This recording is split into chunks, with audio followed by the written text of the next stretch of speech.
மற்றொருவரின் மனைவியுடன் தொடர்பு கொள்வதை நிறுத்துங்கள். கேளுங்கள் நண்பர்களே. ஒரு மனிதன் எப்போதும் தாண்டக்கூடாத எல்லைகள் உண்டு. நீ தட்டக்கூடாத கதவுகள் உண்டு. நீ கை வைக்கக்கூடாத பெண்கள் உண்டு.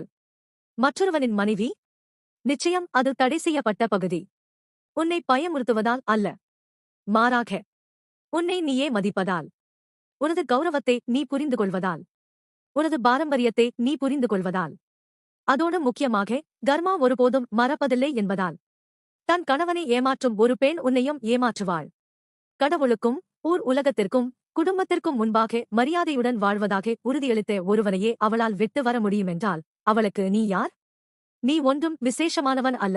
நீ ஒரு தற்காலிக ஈர்ப்பு, ஒரு தற்காலிக சந்தோஷம், ஒரு வடிகால். அவளுக்கு ஏற்படும் அந்த பரவசம் மறைந்தவுடன் அவள் உன்னை வெறுமையாக்கி, உன் சுயமரியாதையை கேள்விக்குள்ளாக்கி, உன் அமைதியை உடைத்துவிட்டு சென்று விடுவாள். நீ கடவுளால் கூட போக்க முடியாத சாபங்களை வரவழைத்துக் கொள்வாய். திருமணமான பெண்ணுடன் உறவு கொள்வது என்பது உன் சொந்த அழிவுடன் சதுரங்கம் விளையாடுவதற்கு சமம். அது கண்ணுக்கு தெரியாத போர்களுடன் வருகிறது. அது கண்ணுக்கு தெரியாத குழப்பங்களுடன் வருகிறது. எல்லையில்லாத பின்னடைவுகள் மற்றும் மனக்குழப்பங்களுடன் உங்களுக்கு தோல்விகளை பரிசாக தரும் போல். நீ உன் கவனத்தையும் உன் அமைதியையும் உன் ஆசீர்வாதங்களையும் இழந்து விடுவாய். பாவத்தில் நீ தொடங்கிய போரில் உன்னால் வெற்றி பெற முடியாது. நீ அவளது கணவனை விட உனக்கே அதிகம் துரோகம் செய்கிறாய். உன்னையே நீ அவமதிக்கிறாய், அவனே அல்ல. இது பயத்தை பற்றியது அல்ல, இது கௌரவத்தை பற்றியது.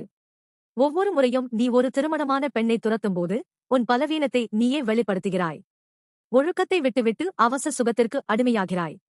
உண்மையான ஆண்கள் மற்றவரின் வீட்டை ஆக்கிரமிப்பதில்லை, அவர்கள் தங்கள் சொந்த வீட்டை அன்பால் கட்டுகிறார்கள். அதே பெண் அடுத்ததாக உன்னையே அழிப்பாள்.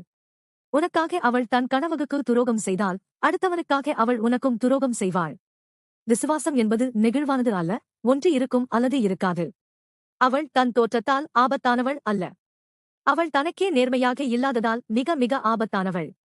நீ அவள் கணவனிடமிருந்து தப்பிக்கலாம், ஆனால் விளைவுகளிலிருந்து ஒருபோதும் தப்பிக்க முடியாது. நீ ஒளிந்து கொள்ளலாம், செய்திகளை நீக்கலாம், உண்மையை மறுக்கலாம், ஆனால் கர்மா பொறுமையாக காத்திருக்கும். அது உன் நிதிநிலை, உன் அமைதி அல்லது உன் சொந்த குடும்பத்தையே பாதிக்கும். ஒரு கண நேர காமத்திற்காக புரிந்தால் வாழ்க்கை உங்களுடையது. வாழ்த்துக்கள்.